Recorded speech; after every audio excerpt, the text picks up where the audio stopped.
It all began in 1883 in the old main building on the University of Colorado Boulder campus. 2 professors and 2 students in 2 rooms. The genesis of the School of Medicine. In 1924, the School of Medicine moved into a quadrangle of red brick buildings at 9th Avenue and Colorado Boulevard. The campus grew as its health science offerings grew. By the turn of the 20th century, the school was on the move again, this time to the old Fitzsimmons Army Base with its historic hospital, now surrounded by a state-of-the-art healthcare city that is the Anschutz Medical Campus in Aurora. Tenacious and courageous from the beginning, the University of Colorado Denver School of Medicine is succeeding despite chronic financial challenges. That's because the real story of the School of Medicine is its people. I'm Dr. Robin Deterding, and I have a passion for caring for children with lung disease here and around the world and teaching students to do the same. I'd like to thank the University of Colorado Denver for giving me this opportunity to do what I love. The passion and expertise of Dr. Robin Deterding led her and her team to treat an infant with a rare condition that baffled others. I treat children who have complicated lung problems. I first knew Lariah had a problem when I began to nurse her.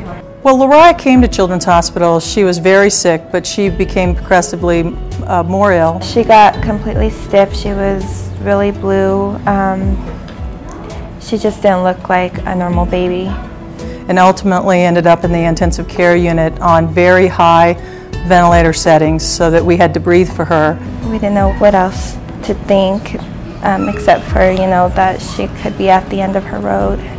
Diagnosing Lariah's disease was just the first step in a heart-wrenching journey that has lasted for more than 6 years. In many instances, when you have rare diseases that are critically ill and you don't have the experience to know what happens in these diseases, do they all die or not survive? Or is there a way that they can turn the corner? Until you know that, it's very hard for me to stop and give up on a child. Lariah is a single patient with this disorder, but there are many patients around the country with these rare interstitial lung disease disorders, and I'm equally passionate about caring for them and coming up with ways to treat these patients and cure these patients like Lariah all over the country, and Children's Hospital is a leader in that with our team here. So you have passion about one patient, but it's hard to let that go and not apply it to more patients who are out all over the country and the world with these problems who call us and want to know the same thing, what makes this better? And that takes research. That takes understanding how the lung works, how these problems work to really cure this disease.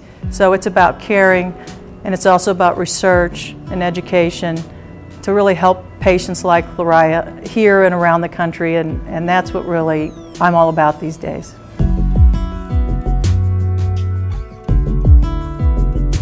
I met Lariah's grandfather one day when I came in to see Lariah, and I noted that he had oxygen on too, which was quite intriguing because some of these conditions are inherited. That was actually a big clue in Lariah's case. When we got the genetic testing back, that was confirmation. Her lung biopsy looked very consistent with a surfactant protein mutation that really causes a dysfunction of the lubricant of the lung, and when that happens, the lung just can't function right, stay open well. And so when the genetic testing came back positive, we knew we had nailed the problem down. That doesn't mean you know how to treat it. We used medications on Lariah that were available.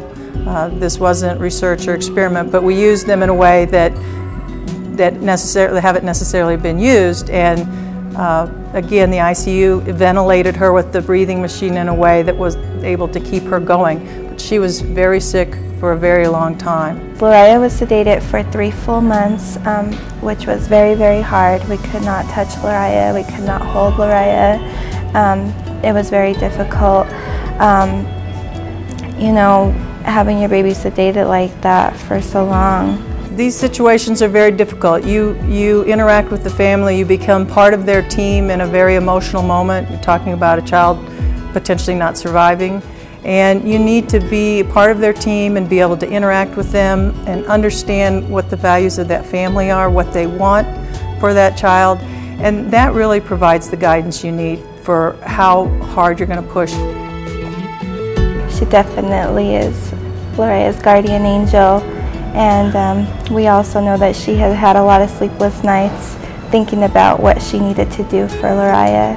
And this family was terrific. They never left her side despite being in the hospital.